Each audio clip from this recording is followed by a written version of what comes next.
everything that we are, the richer life becomes. Yes. And the more connected we become to ourselves, but also to one another, and to everything that is us that isn't our bodies. Yeah, so that's a perfect segue into the topic, I think, around distance healing and energy work. And I think, Tamara, you would be a good person to kick us off with this, because I feel like you've been probably at it longer. I've been doing healing work for 25 years. Is that true? Yeah.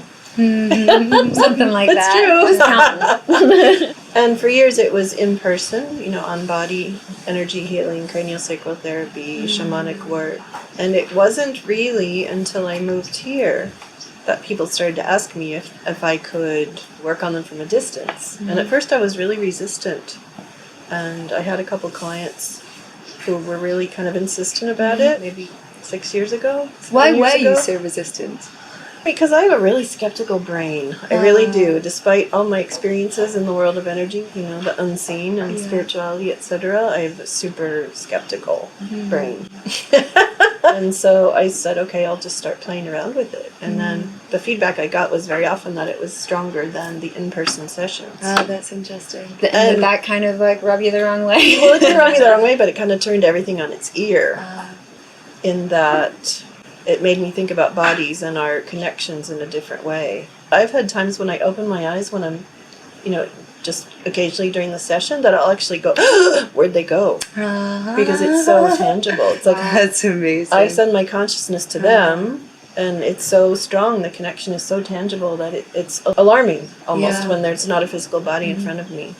And I think that we are more and more able to tap into that aspect of ourselves, that connection that we all feel.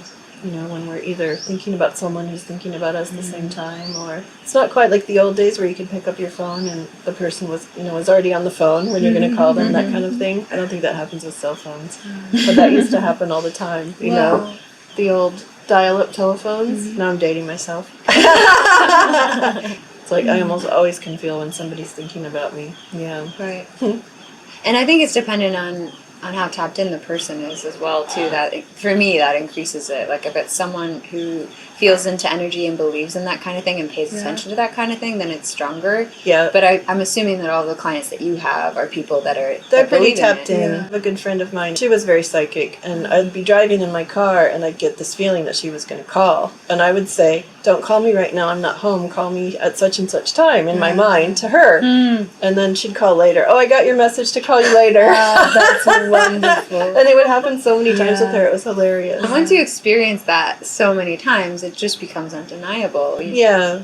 And also there's something that's very interesting to me about this telepathic communication, because I think that the first time that I felt I met someone who was of a similar beingness, I just immediately assumed that we had a telepathic connection. And I was 20. I didn't know any of the stuff that I know now. It felt very hard and very fast. Now I'm like, of course, of course. And I can see how with love stories, that's like almost a culturally accepted version of having that kind of energetic connection be present. Like, people are like, I feel like I've known you my whole life, and I feel like I know everything there is to know about you, and I feel like I can read your mind, and you don't even need to tell me who you are or what you've been doing. Like, I can just sense it. Sort of like how stomach ulcers are one of the only things that we accept to be a mind-body condition, but there's so many others, right? But the love story is kind of one narrative where the collective is like, oh yeah, like, I get that. And if you can just realize, well, if that exists there, why couldn't it not exist everywhere? Yeah. I used to do experiments with my husband when we were first together, and this was, 22, 23 years ago, and people had cell phones, but we didn't at that point. So he would say, I'm going to stop at the store after work. So I would sit there, and I would send him a shopping list to see how much of it he would get. And I wouldn't tell him I was doing it. Like, I was in the store, and all of a sudden, I turned to the mangoes, and I couldn't leave him alone, so I bought some mangoes. Is that weird? I'm like, thank you. That's brilliant. That's so brilliant. He's like, did you send me that? I'm like, He's like, oh my God, I'm like your slave. I'm like your mind slave. And it's beautiful that it crosses the gender divide, because women are known for being like these kind of greater receptacles for intuition, right? And for those kinds of like feeling knowingnesses, but men also carry that too. And I think maybe it takes them more work to get past the cultural barriers around it. Yeah. And then maybe it takes them a little bit more work to like exercise that muscle, but it's in all of us, regardless of where you are on the gender identity spectrum. Exactly. Yes. But I think it's a fun thing for everybody to play around with. Yeah, try a little less to rely on yourself on, because it does take you out a bit of that natural ability that we all have. Right. Yeah. And so in those moments where you're in a dead zone or your phone battery just died and you're in a panic, well, call another way. Exactly. Yeah. Send out smoke signals. And you have to sometimes. You know? Yeah. I mean, you just have to. And I had this once. I was running late to meet my friend in Amsterdam, and we were catching a train to the airport, I think. And not a good time to be running late, I can tell you. And I didn't have international roaming, so I couldn't message her. So in my head, I'm like, I'm on my way. And then I got there, and we found each other, and she's like, I heard you saying, darling, I'm coming. I'm like, perfect. I'm glad. Yeah. But I love these kinds of experiments, actually. They've been so pivotal in me deepening my relationship with and trust in my own intuition.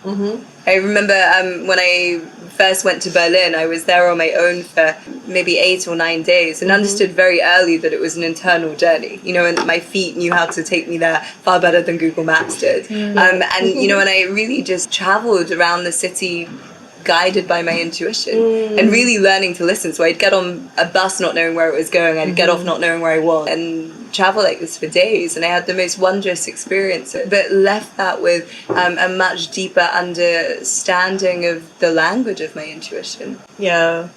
Traveling's one of the best times, I think, to take advantage of that. Yeah, and especially I think when we're travelling on our own. I had this one experience where I was in Rome and I went to, I forget the name of the square, but one of the main squares, and I had a sense of the type of place that I wanted to eat in. And so I walk around the square and nowhere is really feeling like my place. And so my feet start carrying me somewhere. And I'm like, but you know what I want, right? Like, I want somewhere that feels elevated and really spacious, and the food to be delicious and decadent, and for me to just feel truly abundant within the experience. As I'm like walking past a McDonald's and like being carried down an alleyway, I'm like, are you sure? And the response is like, yeah, we've got you, it's okay. And I walk around to what turns out to be a boutique hotel, and there's just a doorman outside, and I approach him and I say, is there a restaurant inside? And he says, yes, take the elevator and go up to the 6th floor. And I go in and I take the elevator upstairs, and I stumble into the most spectacular view of central Rome. I love it. And how often do we spend time on TripAdvisor or Google Maps, like studying and researching instead of just going with the guide?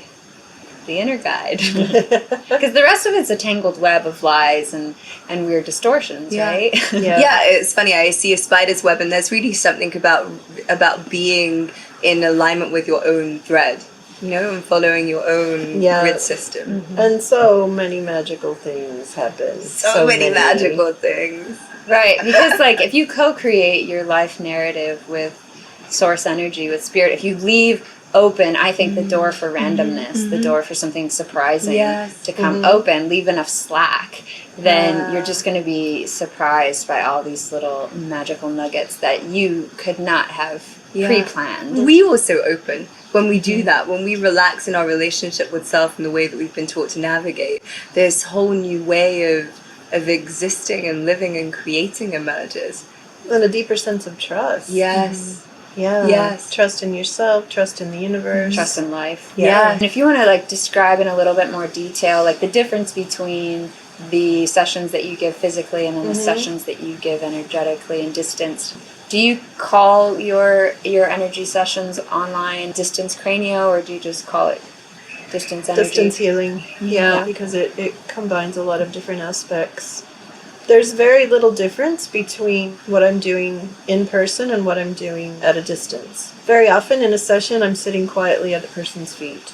And sometimes I'm moving around and doing other things, but very often not. And sometimes you're touching the physical body and sometimes I'm not. Exactly. And I think because more and more, I'd say more than half my clients now are distance healing, that I do tend to touch even less.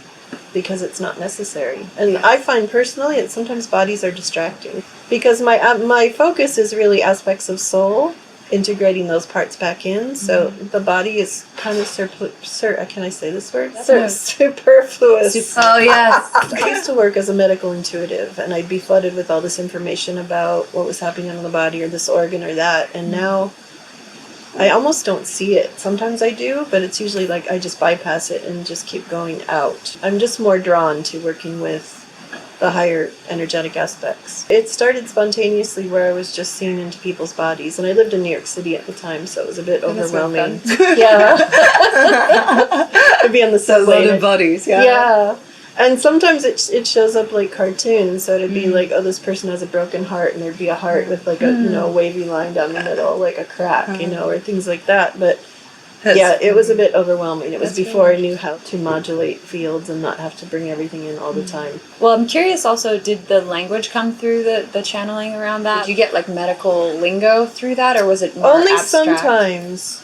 Yeah, sometimes it would be things that I had no idea what it was. So it wasn't until I hooked up with my husband, who's a chiropractor, started working occasionally with his patients on him. Because what would happen was I'd go to meet him like for lunch or something. I'd be sitting in the waiting room, and he'd be with a patient trying to diagnose what was going on.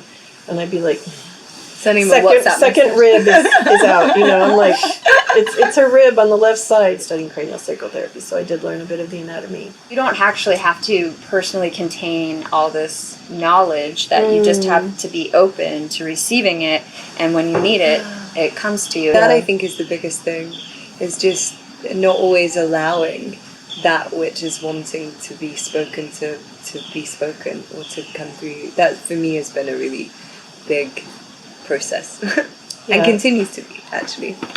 And really, we have access to anything. Yeah. There's been times when I haven't had, like maybe I have a headache or something, and not that I even take really anything like that anymore, but where it's so bad, in the middle of the night, I'll just be going, I am the presence of ibuprofen, or whatever it is, and calling in that medicine. Yeah. And it takes it away. That's so funny. Yeah. It's true what you're saying, Alicia, just about getting the courage to like speak these like weird inclinations that come to us. Like my first ever craniosacral session that I did, I was sitting and doing the, tapping into the energy thing, which that was new for me. And then when I did it, like even the very first session as a facilitator, I started seeing these visions, and they were felt really random to me, and I was just like, what does this mean? And I was like, I see a crying cat, like a lost cat, and she's like, oh my god, my cat ran away from home. To just like have that courage to get over that hurdle of being like, well, this seems crazy, or this seems being random. wrong, or being made wrong. I feel as if I have so much fear in my system about someone making me wrong. Yeah. You have that too? Yeah, of course. Yeah. But then how many times when you just speak it, like that rubber ducky story, I love that one. Do you want to tell that one? Okay, yeah. I wasn't giving readings until I had bought this device called a crystal light bed in Brazil. This was before we moved to Bali, about 14 years ago. And so I would give these sessions with the crystal light bed, and I would sit in meditation just to help hold the energy. But the very first person who came to me said, did you get any information for me? And I said, oh, well, actually I did. I wasn't going to tell her because I thought, just whatever. So, I started to share with each person the things that, that I received, and, it was all true or accurate for them. And so people were referring friends, and then this woman came in. It was one of those sessions where it's like watching a movie, where it's like everything's so clear. You see all of this information about, her past life in ancient Egypt, and how it was related. She worked in the Temple of the Dead, and she put the seal of the Eye of Horus on each tomb, and just, very elaborate, and how it related to her life today. And it was like watching a movie easy. And so I tell her all this. It's like, that's so amazing. That makes so much sense to my life now. And she's crying. And then she leaves and tells her best friend about it. Her best friend comes in and says, I want a reading just like my friend. And I'm like, oh shit, no pressure here, right? So I'm sitting in meditation, and nothing. Like, please give me any information that would be in her highest good to know at this time. Please give me a vision, anything that this would help her to know at this time. Nothing. And then all of a sudden, this rubber duck kind of walks by in my mind. I'm like, stop it. no, I want something that will be helpful for her to know. And then 2 rubber ducks. I'm like, no, stop it.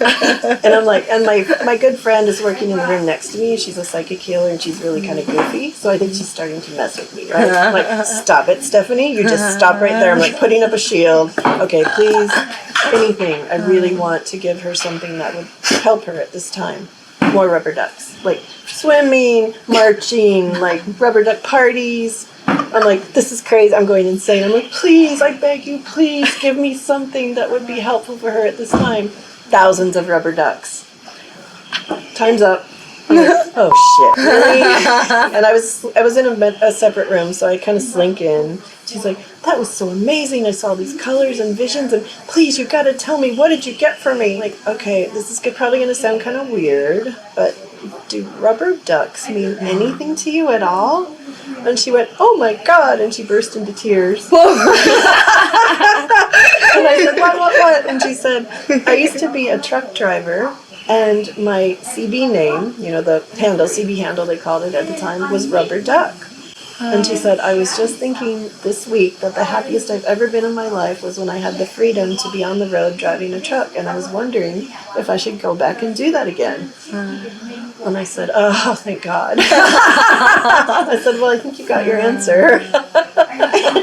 See, there's nothing too random. It's so funny. Yeah. I love that story. So it's really learning to trust those, no matter how ridiculous. Because seriously, I thought, are you kidding me? Rubber ducks? Yeah. But I often tell that to intuition students that, trust it. Some weird shit's going to come through. Yeah. And it's probably right. Yeah. Yeah. And it's always so affirming when it is. And I say that at the same time as not trying to be too attached to it needing to be right. Yeah. And I think it also shows the limitations of what we tune into and what we feel. Like, we get these particular messages, but we don't know what they mean, and we don't know if they're absolutely accurate, and we're not like fully reading everything there is to read about this other human. We're just kind of getting these bits and pieces. And so you have to actually have faith and then kind of take the leap of putting it out there. It's interesting because we're having a conversation about distance healing, but essentially what we're talking about is how deeply connected we each are to one another. I think that the beautiful thing is when you tune into someone beyond a fixed system, you can really meet them where they are and work